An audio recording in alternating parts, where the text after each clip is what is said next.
Saudara terkasih, berjumpa kembali dengan satu ayat sehari. Ayat hari ini diambil dari Injil Matius bab 20 ayat 12. Kata mereka yang masuk terakhir ini hanya bekerja 1 jam, dan engkau menyamakan mereka dengan kami yang sehari suntuk bekerja berat dan menanggung panas terik matahari. Saudara terkasih, pada zaman Yesus jam kerja biasanya 10 jam sehari. Dan para pekerja tetap kebun anggur mulai bekerja sejak pukul 6 pagi. Dan biasanya untuk mempercepat panen, pemilik kebun anggur akan mencari pekerja tambahan. Dengan memberi pekerjaan, sebenarnya pemilik kebun anggur ini telah menunjukkan kebaikan hatinya.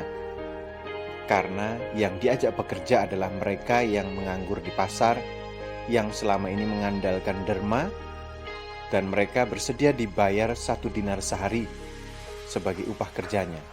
Kalau waktu panen hampir habis, untuk mempertahankan kualitas anggur, maka pemilik anggur akan menambah jumlah pekerja tambahan. Dia akan pergi ke pasar dan akan mencari orang-orang yang tetap menantikan pekerjaan. Dan kepada mereka ia akan berkata, "Pergi jugalah kamu ke kebun anggurku." Para pekerja akan dibayar setelah mereka selesai bekerja. Dan ia membayar dengan upah yang sama kepada semua pekerjanya. Tetapi pekerja yang mulai bekerja saat matahari terbit, yaitu mereka yang berdiri sepanjang siang, protes. Mereka merasa diperlakukan tidak adil. Lalu mereka mengeluh dan marah. "Kami bekerja keras sepanjang hari. Kami menanggung teriknya matahari. Tetapi kami hanya menerima 1 dinar. Sedangkan mereka datang pukul 5 sore, bekerja hanya 1 jam, tetapi tetap menerima 1 dinar juga." Apa kata tuan pemilik kebun anggur itu? Ia tidak sakit hati dan dia menjawab, "Bukankah kita telah sepakat sedinar sehari?" Ini adalah pertanyaan sekaligus jawaban.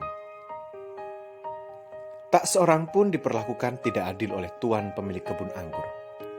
Mereka semuanya mengalami kemurahan hati pemilik kebun anggur ini, karena ia membayar dengan gaji yang tepat sesuai dengan perjanjian. Justru ia telah menunjukkan kebaikan dan keramahan. Sementara para pekerja justru menunjukkan rasa iri hati dan sikap tamak. Mereka benar-benar buta dengan kebaikan hati tuannya. Hal yang sama juga berlaku dengan kerajaan surga. Karena Allah begitu baik. Allah sebagai pemilik kebun anggur mencari orang yang memerlukan bantuan dan sokongan.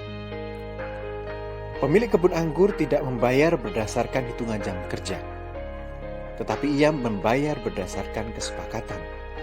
Karena ia sadar bahwa 1 dinar tidak cukup untuk sehari.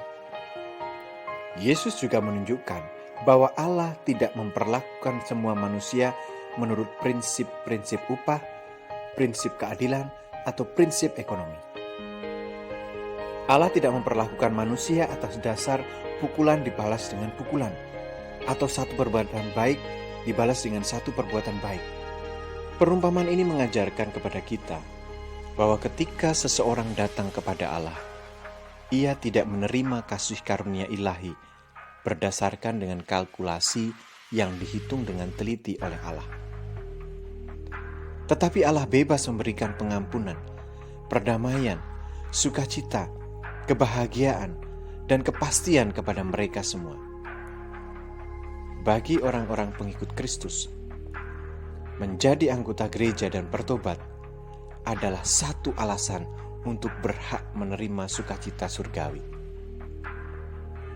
Tentu perumpamaan ini tidak akan diterima oleh orang-orang yang mengharapkan keselamatan menurut aturan dan ketentuan manusia.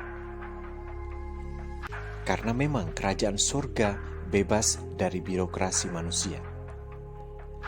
Kasih karunia Allah penuh dan bebas untuk semua orang yang datang kepadanya. Dan semua orang yang menerima kasih karunia ini akan menyatakan bersama-sama bahwa Allah adalah penyelamat untuk semua manusia. yang menyerahkan diri dan percaya kepadanya.